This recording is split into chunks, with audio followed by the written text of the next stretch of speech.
अब इसके अंदर कारण किसको लेवे? ये तो बनता ही है, बारिश बंद हो रही है तो बादल आए।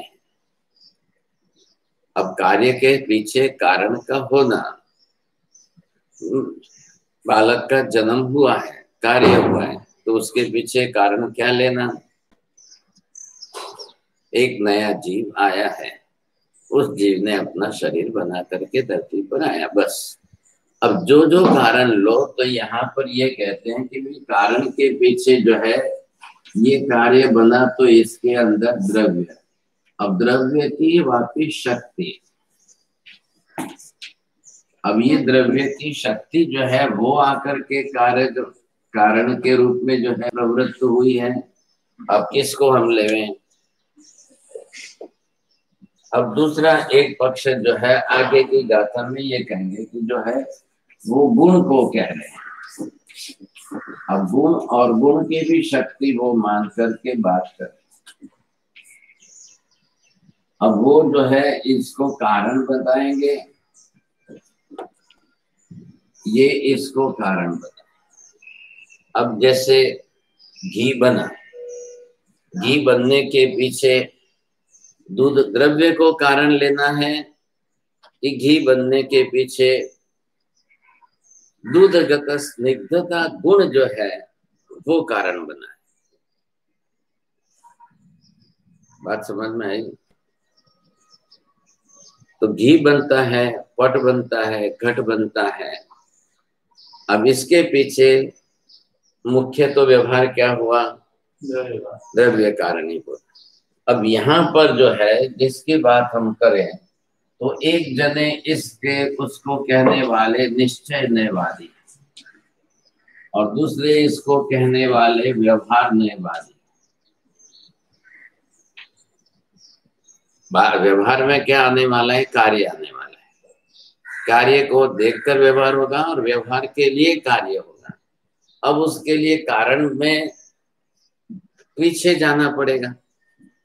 कारण व्यक्त हो या अव्यक्त हो, कारण दृष्टिगोचर हो या न भी हो, कार्य तो दृष्टिगोचर है, कार्य सामने है, जन्मा हुआ बालक सामने है, बना हुआ घी सामने है, बना हुआ घड़ा सामने है, बना हुआ पट सामने है। प्रसिद्ध और प्रचलित व्यवहार हमेशा घटपट का ही किया जाता है कार्य के रूप में, वो सामने है। तो उसका कारण पहले कौन सा निश्चित करना।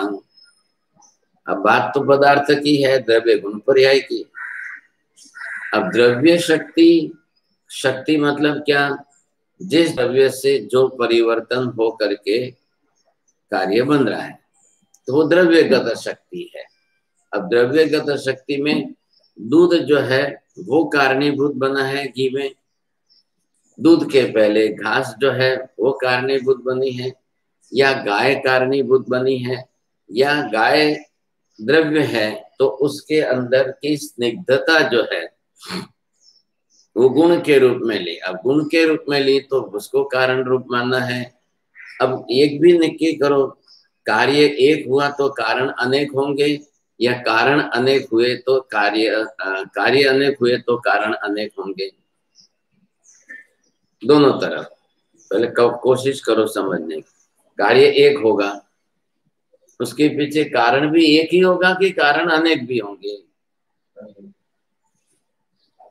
अरे बात ख्याल में, घी बना, मिट्टी से घड़ा बना, अब उसके घड़ा बना तो उसके पीछे कारण एक ही है कि एक से ज्यादा भी है? अनेक। पट बना तो पट के पीछे कारण एक ही है कि अनेक है? अब इसमें बालक जन्मा है, बालक के जन्मने के कार्य के पीछे एक ही कारण है कि अनेक कारण है? ऐसे आपको कौन कौन से, अब अनेक आपने लिए, अनेक कारणों के पीछे द्रव्य ही कारणीभूत है, द्रव्य की शक्ति का परिणमन वही कारणीभूत है, या गुण भी कारणीभूत है, या दोनों का संयुक्त कारणीभूत है? थोड़ा विषय समझने की कोशिश करो। क्यों? फिर इसमें मतभेद भी आएंगे, दिगंबर मत का अलग मानना हो जाता है। अब यहाँ मुख्य प्रचलन किसका है? अब उसमें भी कहने वाले ये दो अलग अलग है। ये निश्चय न्यायवादी है, ये व्यवहार न्यायवादी है। तो व्यवहार न्यायवादी जो है वो अपनी तरह से एक ही कारण को न मानकर, जब एक कारण दिखे तो एक, जब अनेक कारण दिखे तो अनेक, अब इसके अंदर वो है एक माने अनेक माने, तो अनेक मानने जाओ तो कौन सा आया, अब पर्याय जो है माने। अब वो पर्याय को मान करके व्यवहार, अब कार्य को देखे तब जाकर के आए कि हाँ ये पर्याय है। अब जब कारण के पक्ष में जाना है तब क्या करना, तो निश्चय न्यायवादी जिस कार्य को बना हुआ देखते हैं उसी दे द्रव्य को ही कारण मानने की बात करते हैं, वो अन्य किसी को कारण मानने की बात नहीं करेंगे। अब द्रव्य को मानने की बात करेंगे तो एक ही बात आएगा, एक ही कारण इसके पीछे रहेगा। क्या है कि नहीं, निश्चय नाना कार्य कारण एक रूपते धरे, निश्चय नए से उनको अनेक कार्य अनेक कार्य के पीछे अनेक कारण मानने की उनकी वृत्ति नहीं है। तो वो तो जो है निश्चय नए से तो एक ही कारण को माने और उनमें वो द्रव्य को स्पष्ट करेंगे। अच्छा, अब हम इसमें करें व्यवहार नए से भी करें तो गौण मुख्य भाव से भेद कर, क्या है, अब गौण मुख्य भाव में द्रव्य लो, गौण भाव में गुण लो।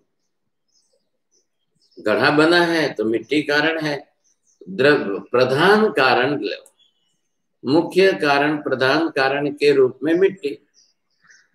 अब मिट्टी में से घड़ा बना है तो बाकी के सब गौण कारण कर दो। घी बना है, दूध आपका मुख्य कारण है, मुख्य कारण रूप में दूध को ले लो। बाकी के सहयोगी जो भी जैसे तरह से होंगे उनको आप गौण कारण के रूप में जोड़ दो। कभी गौण भी मुख्य बन जाता है, कभी मुख्य भी गौण बन जाएगा। अभी द्रव्य के सिवाय दूसरा मुख्य नहीं बनेगा, द्रव्य की अन्य पर्याय गौण कारण बन जाएगा। मुख्य घटक क्या है उसका, द्रव्य है। अब द्रव्य है, एक आपको भोजन करना है और रसोई बनानी है, पति को भोजन करना है, गाड़ी पकड़नी है, जाना है, और पत्नी को रसोई बनानी है। अब कारणीभूत क्या समझना, आटा समझना, चावल समझना, दाल समझना, सब्जी समझनी, नमक समझना कि पत्नी समझनी, सब कारण है। मुख्य कारण कौन, मुख्य गौण भाव करना तो पड़ेगा ना। नमक नहीं भी है तो रसोई बन तो सकती है, एक सब्जी नहीं है तो दूसरी रसोई बन तो सकती है। पत्नी बीमार है तो क्या करना, खुद बना सकते हैं। ये बात बहुत अच्छी है। अब वो बेचारा, वो तो पराधीन है पति, तो अब कुछ भी नहीं आता है, नहीं है तो भूखा प्यासा जाएगा, जाओ मैं होटल में खा लूंगा, और क्या करेगा। अब उसके लिए तो वही रास्ता है। तो मुख्य कारण आप जिसको रोज जो रसोई बनाती है तो पत्नी मुख्य कारणीभूत है, और वो कारणीभूत है तो वो अपना कर्तव्य कारण रूप में सबके लिए समझती है। बेटा सोया है या पति सोया है, पति तैयार है या नहीं है, बेटा है, तो उसके सबके लिए उसका कारणीभूत होना निश्चित हो गया। बेटा निश्चित हो गया कि मैं कारणीभूत नहीं, मैं तो कार्य रूप, मुझे तो जाके टाइम पर टेबल पर बैठ के खाना ही है। अब उसको स्कूल जाना है, कॉलेज जाना है, पति को ऑफिस जाना है, दुकान जाना है। अब पत्नी बेचारी अपना सब कुछ करते हुए टाइम के ऊपर उसको बनाकर तैयार रख, मुख्य कारणीभूत कौन है वो देखना है। अगर मुख्य कारणीभूत जो है वो नहीं है तो नहीं होगा। मिट्टी नहीं है तो कुंभार भी हो, चक्र भी हो, चावर भी हो, जो भी हो, सब कुछ होते हुए मिट्टी का होने से घड़ा बन नहीं जाएगा। ये निश्चय न्यायवादी का कहना है कि मिट्टी होना बहुत जरूरी है, बस। ये द्रव्यवादी है, लेकिन मात्र मिट्टी होने से घड़ा थोड़ी बन जाएगा। तो ये कह रहे हैं भाई अन्य भी कारण है तो अन्य कारण भी लो, क्या लगेगा। तो अन्य कारण को भी आप गौण करो, भले गौण करो लेकिन गौण भी होना चाहिए। मान लो कि उसका चक्र नहीं घूम रहा है तो भी उसके लिए तकलीफ है, तो घड़ा बनेगा कैसे, कुंभार भी है, सब है। खेती हो गई, खेती में अनाज पक रहा है, खेती में गेहूं चावल वगैरह अनाज बन रहे हैं। अब कौन किसको मुख्य कारण बनाओ, खेत को मानो, बीज को मानो, किसान को मानो, पानी को मानो, खातर को मानो, आप किसको मानो? मुख्य कारणीभूत जो है किसान है। जैसे घर में रसोई बनाने के लिए पत्नी है, वैसे वहां पर किसान मुख्य है। अब किसान ही बीमार है तो क्या करेंगे? पानी भी है, बारिश भी आ रही है, खेती भी है, जमीन भी है, खेत है, सब है, लेकिन कहाँ आपको मुख्य कारण चले? अब ये समस्या सबकी है। बालक जन्मा है घर में, कार्य हो गया, अब जीव को कारण मानना कि कर्म को कारण मानना? अब मुख्य गौण मुख्य करने में भी जो है द्विधा खड़ी हो जाती है। ख्याल है कि नहीं? अब कौन मुख्य मानेंगे? बालक जन्मा है तो उसके लिए मुख्य कारण है जीव। अब जीव मतलब द्रव्य शक्ति, तो द्रव्य शक्ति से बालक जन्मा, लेकिन उसका कर्म है कि नहीं? अब कर्म कारणीभूत है तो बालक जन्मा है। अब किसको मानना है? किसको मान करके जन्म माने बालक का? ये सब के पीछे है। अब ये चर्चाएं तो बहुत हुई। शास्त्र वार्ता समुच्चय ग्रंथ हरिभद्र सूरी का है, वहां उन्होंने जो है 5 समवायी कारण दे दिए, लेकिन 5 समवायी कारण में क्या हुआ? एक से अनेक कारण आए, तो उन्होंने भी वहां पर जो है एक से अनेक कारण होने के कारण उसमें मुख्य गौण भाव कर दिया। अब मुख्य गौण भाव करके उन्होंने उसमें हेतु दे दिया कि इस कारण से ये बना है, तो मुख्यता किसकी है, गौणता किसकी है? तो मुख्य गौण भाव करके उन्होंने बता दिया। अब उसके अंदर जो है काल, स्वभाव, नियति, पूर्वकृत कर्म और पुरुषार्थ। अब इन 5 कारणों को बताया, बस 5 कारणों को बताया, तो उसके अंदर से ये, तो ये 5 कारण जब आप उसमें देखने जाओ, तो कारण में जब पर्याय का परिवर्तन होता है, तो परिवर्तन में क्या होता है? द्रव्य का ही दूसरी पर्यायों में परिणमन आ रहा है ख्याल में? द्रव्य के परिणमन से ही पर्याय बनती है। बोलो, द्रव्य के परिणमन से ही पर्याय बनती है। लिखो, अब ये जो है मुख्य है। अब द्रव्य का परिणमन होता है, वैसे ही गुण का भी परिणमन होता है कि नहीं होता है? होता है।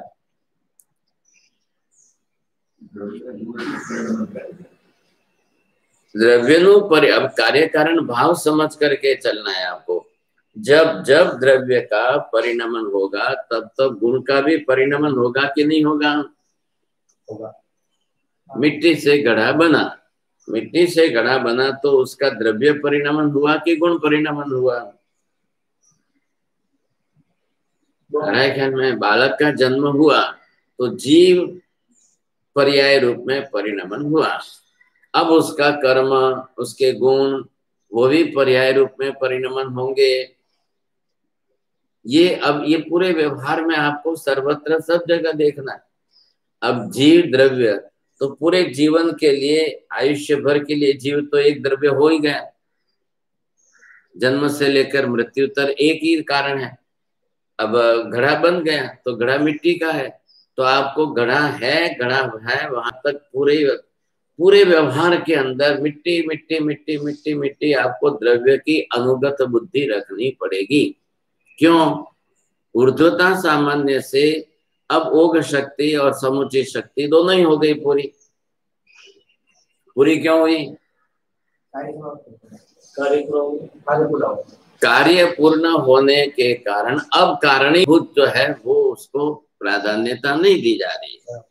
कितने पर्यायों के परिणमन से एक कार्य हुआ, कितनी बड़ी प्रक्रिया में हर प्रक्रिया के अंदर क्या हुआ है? द्रव्य का परिणमन, गुण का परिणमन। एक रसोई बनी आपके सामने आई, लेकिन एक बार रसोई बनने में कितनी क्रिया हुई, कितने कार्य का परिणमन, कारण का परिणमन हुआ, गुण का परिणमन हुआ, क्या क्या हुआ? तो वो अनेक कारण बनेंगे। अनेक के अंदर जो भी आया, करेले की सब्जी बनी तो करेला उन्होंने लिया महिला ने, अब उसकी कड़वास निकाली, फिर उसमें मिठास डाली, फिर उसको बनाया, तब एक कार्य, तो गुण भी परिणमन हुआ। करेले का कड़वापन का गुण कहाँ गया? नष्ट कर दिया। उसके अंदर दूसरा कृत्रिम गुण भर दिया। अब कृत्रिम गुण बाहर से लाकर भर दिया, तब वो खाने लायक बना, अब खा रहे हैं लोग। तो कार्य बना है कारण में से, अब कारण से कार्य बना तो द्रव्य का ही कारण में परिणमन है, द्रव्य का ही कारण रूप से कार्य में परिणमन है, साथ में गुण का भी कारण रूप से कार्य में परिणमन है। तो ये होना ही है। तंतु से वस्त्र बना, तंतु से वस्त्र पट, अब पट बना तो पट का गुणधर्म बदला कि नहीं बदला? तो नहीं भी बदले। तंतु श्वेत वर्ण था, पट भी श्वेत वर्ण का बना, तंतु वही रहा, श्वेत भी वही रहा। तो क्या हुआ? तंतु घट रूप में है तो है क्या? तो आप पर्याय क्यों देखते हो उसको? तंतु ही देखो। आप उसको घड़ा क्यों देखते हो? मिट्टी ही देखो आप उसको। क्यों? अनुगत मुख्य द्रव्य जो है वही है। तो आप पट क्यों बोलते हो? तंतु तंतु तंतु क्यों? है तो सब तंतु ही है। अब इतना बड़ा वस्त्र है तो एक आपको अलग अलग तंतु जो उसके हैं, तो आप तंतु क्यों नहीं व्यवहार करते हो? तो यहाँ पर क्या है कि व्यवहार जो चलेगा तो वो पर्याय के साथ में। अब तंतु स्पष्ट रूप में है, एक तंतु करके सब तंतु ही है, लेकिन तंतुओं की सामूहिक संज्ञा को पट नाम दिया। अब तंतुओं की सामूहिक संज्ञा को पट नाम देना है तो सब तंतु एक साथ में रख दो लाइन से। तंतु मतलब धागा, अब सब धागे रख दो। तो क्या नहीं साहब, पिंडी भवन नहीं होगा वहां तक पट नहीं होगा। अब पट नहीं होगा तो वो पहनने योग्य नहीं बनेगा। सब तंतु आपने एक जगह पर इकट्ठे रख दिए तो समूह भाव हुआ है, लेकिन पिंडी भाव नहीं हुआ है। क्या है? एक साथ में सब रखने से समूह भाव हुआ है, लेकिन जब तक वो सिया नहीं जाएगा तब तक पिंडी भाव नहीं आएगा। पिंडी भाव नहीं आएगा वहां तक धारण करने योग्य नहीं बनेगा। चलो, अब मिट्टी में से घड़ा बना। घट कार्य के लिए मिट्टी कारण। मिट्टी क्यों कारण? द्रव्य रूप से कारण। तो यहाँ पर लाकर मिट्टी का ढेर कर दोगे तो द्रव्य बन जाएगा, कार्य बन जाएगा। तो मिट्टी कारणीभूत होते हुए भी मुख्य कारण के रूप में द्रव्य होते हुए भी अब उसकी प्रक्रिया में गुण पर्याय का आधार आएगा। अब गुण के अंदर शक्ति या द्रव्य के अंदर शक्ति, किस में मानना? निश्चय नयवादी कहेंगे हम तो एक ही पकड़ के चलते हैं, द्रव्य और द्रव्यगत शक्ति, गुण नहीं। हाँ, वो गुण को नहीं मानने को तैयार है, निश्चय नयवादी है। व्यवहार नयवादी के लिए गुण और पर्याय दोनों ही साथ में आ रहे हैं बस। लेकिन ये हमेशा चलेंगे तो ये तो सिर्फ द्रव्य को ही मानते हैं। अब इसी मत को लेकर पकड़ कर कांजी मत वाले चल रहे हैं। कौन खाए छे? आत्मा थोड़ी खाए छे। अब वो तो शरीर ही शरीर पकड़ेंगे। तो वो कहेंगे ये सब मत देखो, आप रात को 12 बजे आइसक्रीम खाता है, ये आप क्यों देखते हो उसको? आप उसकी द्रव्यगत आत्मा देखो। आत्मा है, आत्मा है, आत्मा थोड़ी खाती है। खाने का काम आत्मा का थोड़ी। अरे पर तो आत्मा का कर्ता भाव है कि नहीं है? यह कर्ता कर्म भेदानाम भोक्ता कर्म फल से स आत्मा नान्य लक्षण। अब ये किसके आधार पर है? अब शरीर तो पुद्गल पिंड है, शरीर जड़ है। अब शरीर को कर्ता मानेंगे कि आत्मा को कर्ता मानना है? नहीं, बस वो निश्चय नहीं की बात करते हैं। एकांत निश्चयवादी, निश्चय वालों में भी अलग अलग भेद है। शुद्ध निश्चय नयवादी है, शुद्ध निश्चयवादी, एकांत निश्चयवादी, अनेकांत निश्चयवादी। ये भी अनेक कारण समझेंगे तब अनेकांत, एक ही कार्य को पकड़ के रखेंगे तो एकांत निश्चयवादी। ये जितने एकांत पक्ष के अलग अलग होते जाएंगे वो सब अपनी अपनी तरफ से जो फिर वापिस उसी कक्षा में जाएंगे और मिथ्यात्वी बनते जाएंगे। सत्य को संपूर्ण स्वीकारना या आंशिक स्वीकारना? अब संपूर्ण स्वीकारने जाओ तो सत्य के भी सब पर्याय हैं, उसके भी पीछे कारण भी है, कार्य भी है, पर्याय भी है, गुण भी है, द्रव्य भी है, सब है। तब जाकर के द्रव्य गुण पर्याय तीनों को आप स्वीकारोगे तब सत्य का संपूर्ण अंश सामने आएगा। अब आपने द्रव्य गुण पर्याय, ये मूल पदार्थ स्वरूप है। इसमें से आप बोलो मैं द्रव्य रूप में लेकर द्रव्यार्थिक नए से सत्य बनाओ, सत्य को स्वीकारो, बाकी को छोड़ दो। गुण को नहीं लेना, गुण को छोड़ देना है। आप ये मत सोचो बालक का जन्म हुआ है, जीव द्रव्य उसके पीछे कारणीभूत है, मुख्य कारण, लेकिन कर्म को लो कि नहीं लो, कर्म उसका कारणीभूत है कि नहीं है, तो वो भी आपको सामने देखना पड़ेगा। अब ऐसी स्थिति के अंदर मिट्टी में से घड़ा बनता है। अब घड़ा बना, घड़ा कार्य है। अब घड़ा कार्य है तो कार्य को पर्याय के रूप में मानना है। अब पर्याय से व्यवहार होगा कि द्रव्य से व्यवहार होगा, तो पर्याय में घट बनना जरूरी है। घट बना तब पर्याय बनी है, कार्य नहीं होता तो पर्याय नहीं बनती। अब द्रव्य का परिणमन हुआ तब पर्याय बनी है, द्रव्य का परिणमन नहीं होता तो पर्याय नहीं बनती। अब बोलना शुरू करो पहले।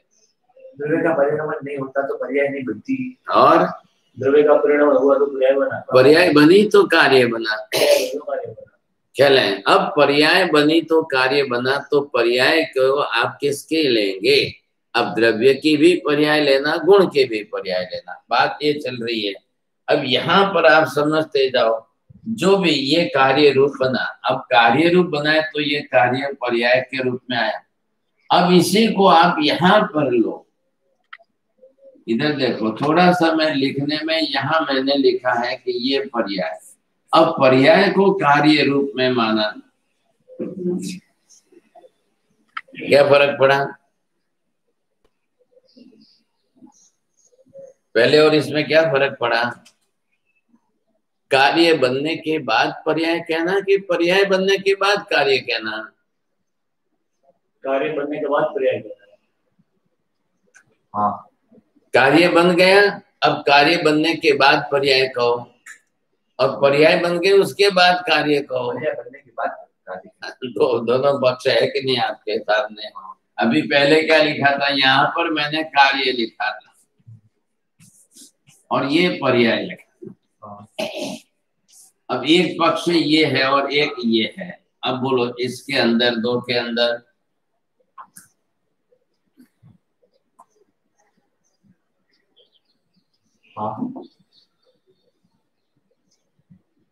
कार्य के बाद पर्याय, कार्य में पर्याय एक नहीं होती।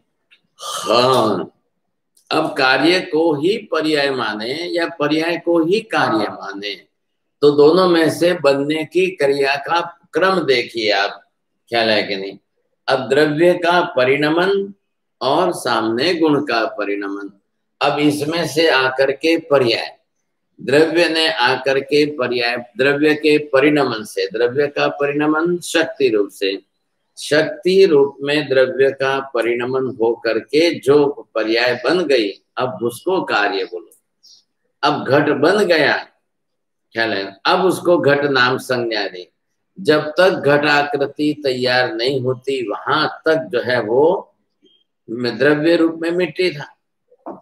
अब द्रव्य रूप मिट्टी से जो प्रक्रिया चल रही है समझे के लिए, तो वो जो है, अब घर के अंदर इधर सब्जी है, इधर डब्बे में चावल है, इधर दाल है, इधर आटा है।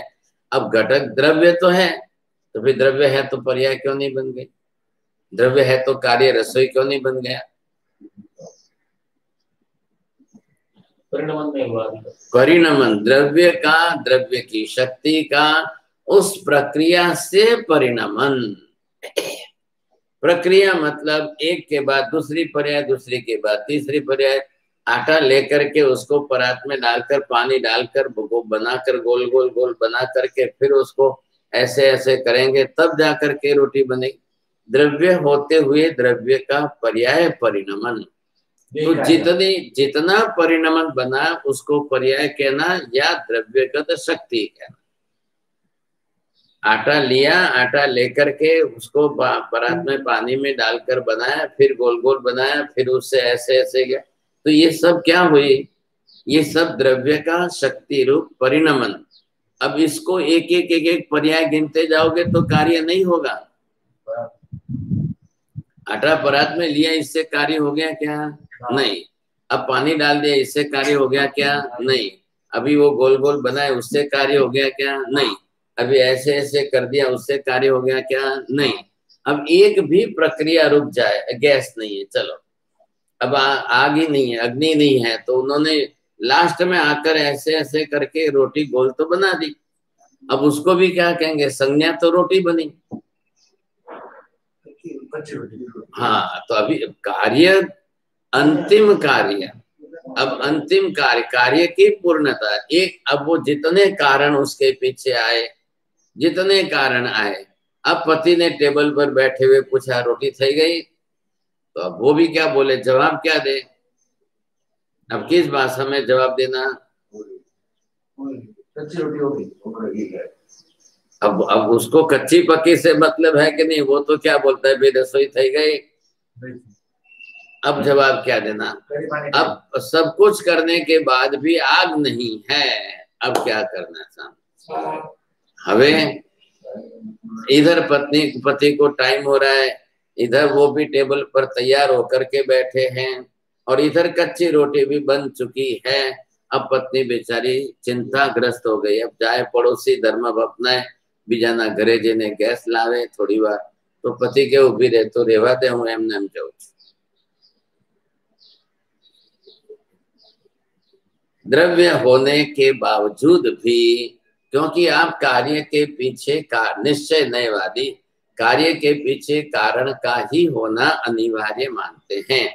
कारण का होना, कारण द्रव्य रूप होना और कारणगत द्रव्य रूप शक्ति होना, अब कारण को द्रव्य की शक्ति का परिणमन होना और कार्य की निष्पत्ति होना, अब वो पर्याय के रूप में सामने, या पर्याय बंद करके, क्यों कि द्रव्य का परिणमन जैसे जैसे हो रहा था तो एक एक एक एक पर्याय तो आ रही, एक पर्यायत्वात् कार्य निष्पत्ति व अनेक पर्यायत्वात् कार्य निष्पत्ति व क्रमबद्ध पर्यायत्वात् कार्य निष्पत्ति। अब क्रमबद्ध पर्याय, अब आटे से लेकर के थाली तक आते हुए क्रमबद्ध पर्याय, अब इन सब क्रम का क्रमशः, क्रमशः मतलब क्रमबद्ध, एक के बाद एक, एक के बाद एक के बाद एक, चरम कार्य निष्पत्ति तक जितने जो कारणभूत है वो सब कारण पूर्ण होने चाहिए। अब वो कारण क्या है? पर्याय परिवर्तन, द्रव्य का परिणमन। अब द्रव्य का परिणमन बोलना कि पर्याय का परिवर्तन बोलना, सही क्या है?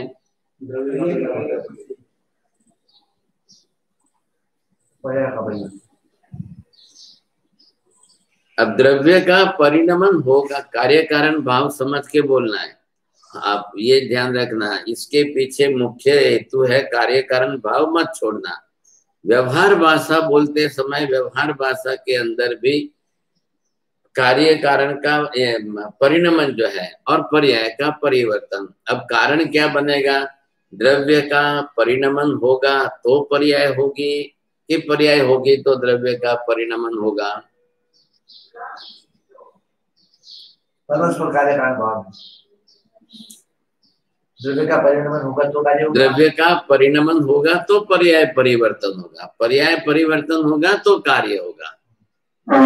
ऐसे मत बोलो, आप दोनों को वो प्रक्रिया समझते जाओ, देखते जाओ, आंख के सामने देखो क्या है। अब पत्नी जिस तरह से आटा लिया, थाली में लिया, पानी डाला, फिर गोल गोल बनाया, बड़ा गोल गोल बनाया, फिर उसका पिंड बनाया, छोटे बने, ये एक में क्या हो रहा है?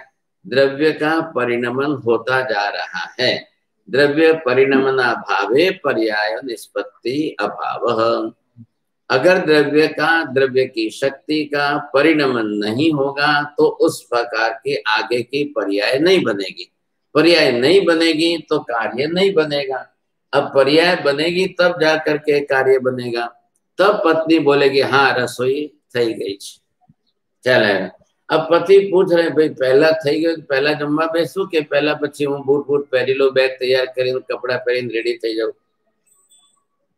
तो पत्नी भी समझ गई हमेशा के हिसाब से, हाँ इनको 5-10 मिनट बैग रेडी करने में लगेगी, कपड़े पहनने लगेगी, तब तक मेरी 10 मिनट में रोटी भी बन जाएगी। चलो आप ये करो, हाँ आप तैयार हो जाओ। एडजस्टमेंट करना है टाइम का। तब तक पर्याय का परिणमन, द्रव्य का परिणमन होता जाएगा, पर्याय बनते जाएंगे। दोनों का टाइम बच गया, क्लेश का साय टल गया, कलह का निमित्त टल गया। अब पति को भी 10 मिनट मिल गई, पत्नी को भी 10 मिनट में। पत्नी को 10 मिनट लगने वाली थी, इसलिए पति ने पहले कपड़े वगैरह पहन करके तैयार हो गया। तो रोज क्यों नहीं होता था भाई, खाते समय दाल गिरी, जूठा गिरा, कपड़े खराब हो गए, ऑफिस कैसे जाऊंगा, ऐसे उनका उद्देश्य रहता है।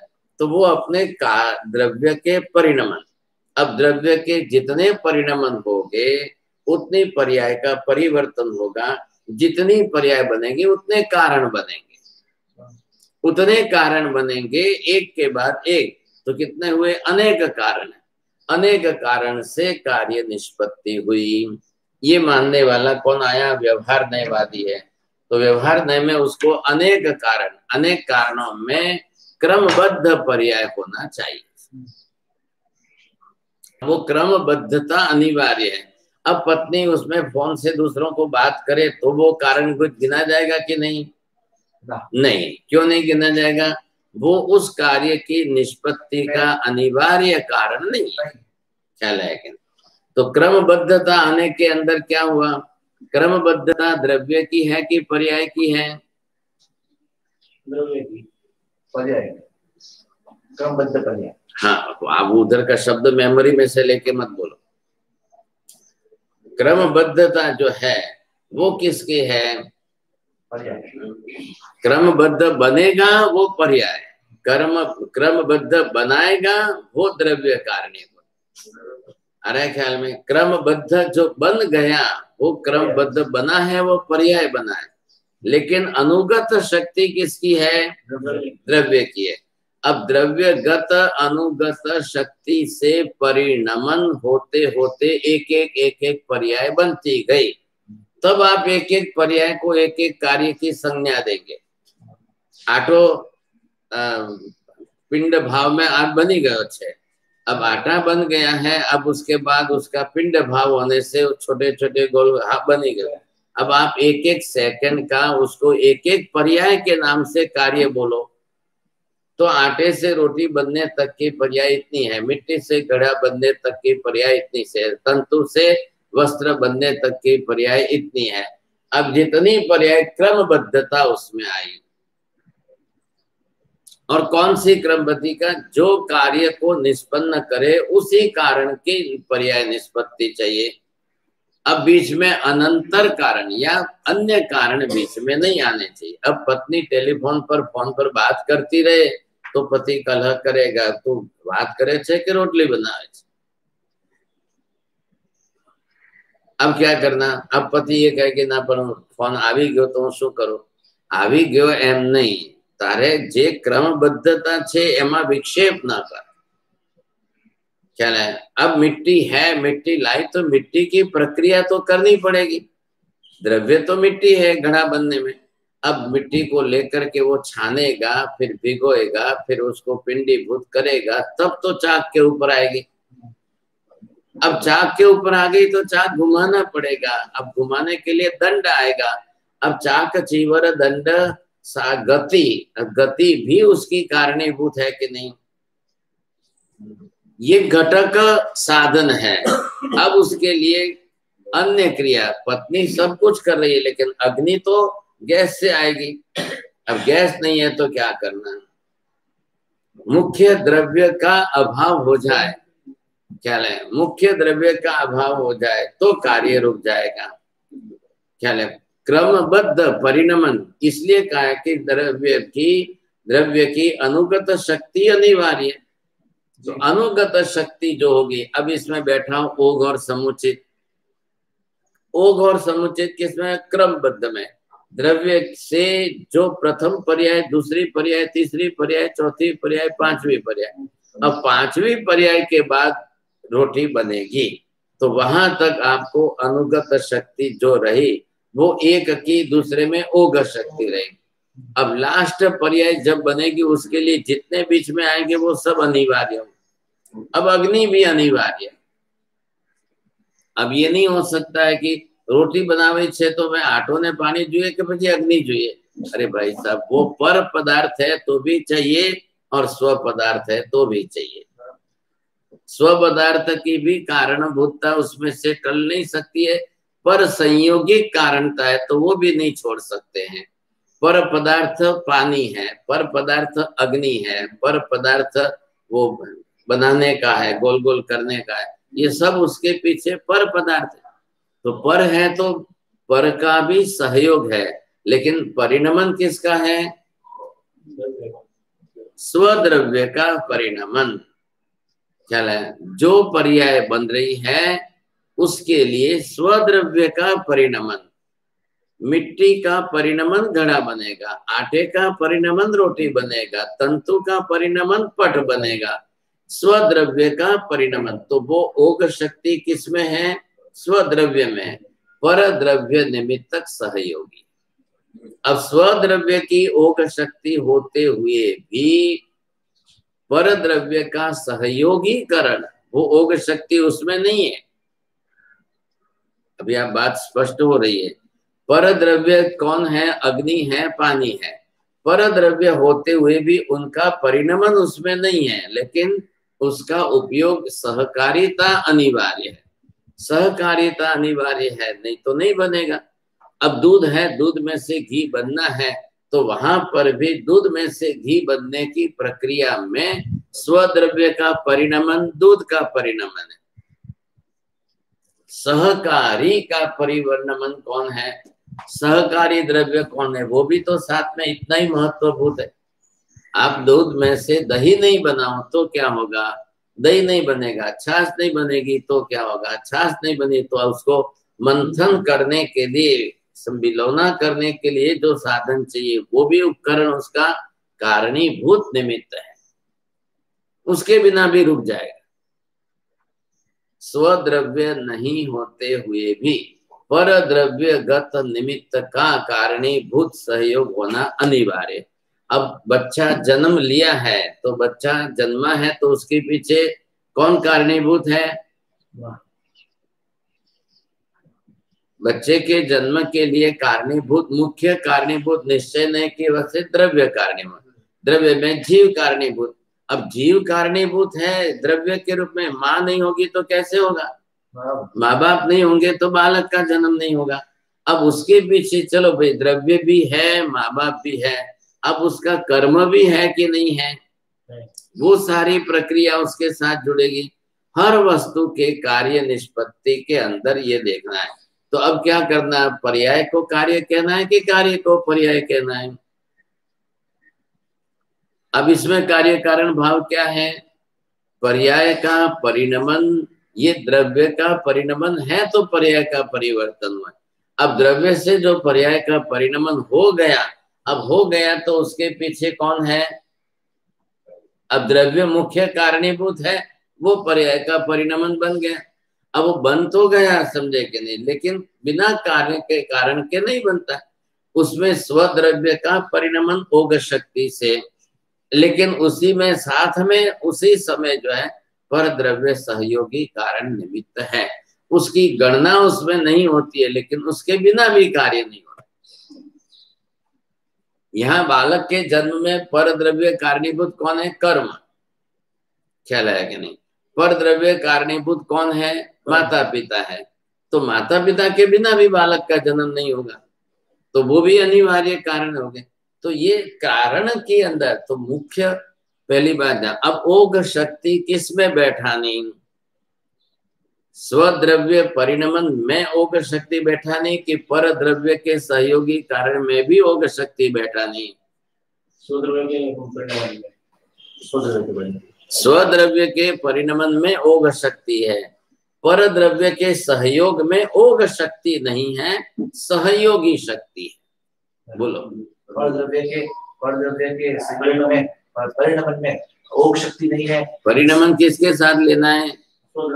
हाँ, परद्रव्य के साथ परिणमन मत लो। हाँ। ओग शक्ति है, ओग शक्ति नहीं है, लेकिन सहयोगी शक्ति है। सहयोगी शक्ति। तो परद्रव्य के साथ सहयोगी शक्ति और स्वद्रव्य के साथ परिणमन में ओग शक्ति। तो स्वद्रव्य का परिणमन ओग शक्ति से होगा, पर द्रव्य का सहयोग ये उसके साथ सहयोग है। अब इससे कार्य निष्पत्ति हुई। तो कार्य निष्पत्ति के लिए अब इधर देखो एक पक्ष रखा इन्होंने, ये निश्चय न्यायवादी। अब इन्होंने एक पक्ष रखा, व्यवहार न्यायवादी ने एक पक्ष रखा। अब जब कार्य हुआ है तो इस कार्य के अंदर निश्चय न्याय को भी साथ में जोड़ो, व्यवहार न्याय को भी साथ में जोड़ो। अब दोनों को साथ में जोड़ करके आप उसका कार्य बनाओ।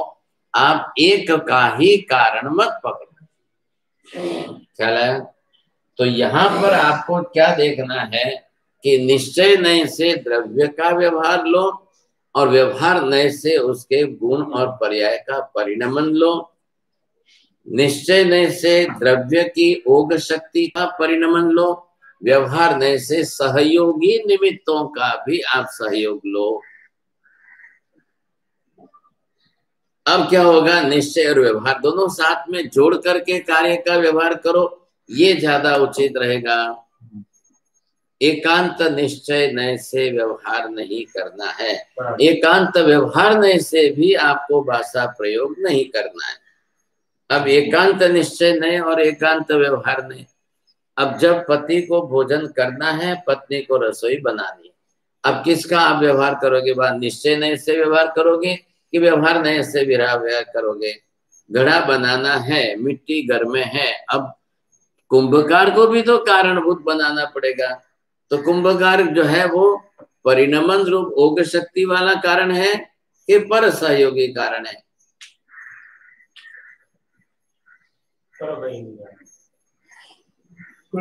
बनाने वाला कुंभकार, यहाँ रसोई बनाने वाली पत्नी, यहाँ दूध में से घी बनने में गाय।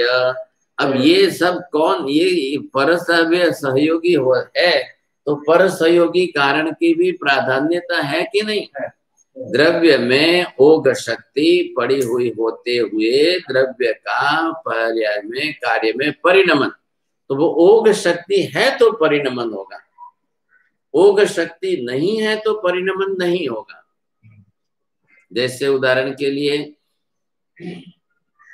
मिट्टी होते हुए भी अब मिट्टी की पात्रता नहीं है, चिकनापन जो है ना, वो चिकास वाला भाग वो नहीं है। क्यों नहीं है? तो उसमें रेती का अंश ज्यादा है। अब जिसमें रेती का अंश ज्यादा होगा तो फिर घड़ा नहीं बनेगा। क्यों? कि मिट्टी के अंदर का चिकासपन जो है वो उसकी पकड़ का कारणीभूत है। तो इधर देखिए, अब वो चिकासपन क्या आया? मिट्टी द्रव्य है, मिट्टी द्रव्य का वो जो है अपनी तरह से मुख्य गुण।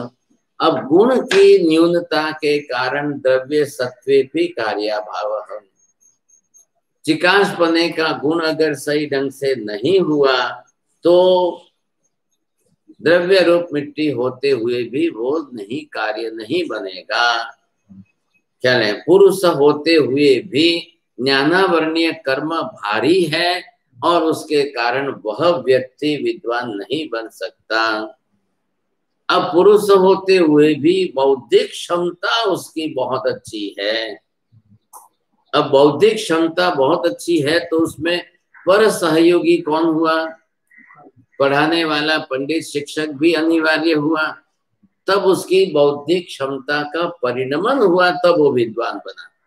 अब विद्वान बनना ये कार्य है, अब विद्वान बनना ये पर्याय है, तब कार्य है। उसके पीछे उसका बुद्धि क्षयोपशम ज्यादा होना जरूरी है कि उसको पढ़ाने वाले पर सहयोगी पंडित का होना जरूरी है, या उसका खुद का स्वभाव जरूरी है।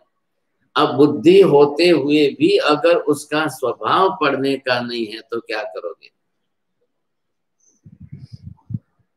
अब वो कसय आश्रित हो गया है, बुद्धि स्वभाव में बदल गई है, अब उसका पढ़ने का संभव नहीं है। सर ख्याल है नहीं? तो जैसे आप अतिचार में बोलते हो क्षति शक्ति है उपवास अधिक तब की दो नहीं, ये बोलते हो काका, बोलो छो तो अतिचार में आता है। तो क्षति शक्ति तमें उपवास अधिक तब की दो नहीं, शरीर की उपवास आदि की शक्ति। तो एक दूसरा अतिचार क्यों नहीं बोलते हो? क्षति बुद्धि बढ़िया नहीं,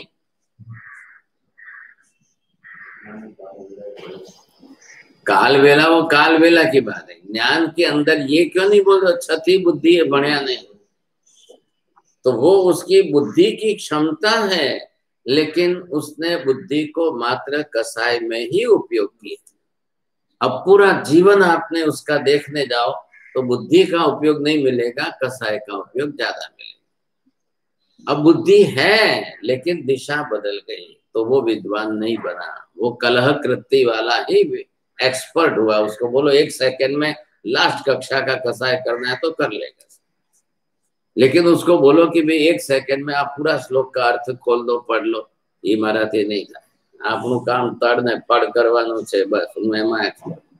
तो लोग ऐसे अपनी अपनी दिशा बदल देते हैं। अब वहां कार्य निष्पत्ति द्रव्य सत्वेपि गुण सत्वेपि कार्य निष्पत्ति पर्याय रूप में क्यों नहीं बनी? घड़ा भी, मिट्टी भी है, पानी भी है, चाक चीवर सब कुछ है, लेकिन अब किस बनाने वाले कुंभकार की ही शक्ति नहीं है, स्वभाव नहीं है, इच्छा नहीं है, नहीं बनाना, आज नहीं बनाना। अब क्या करेंगे आप? सत्वे भी द्रव्य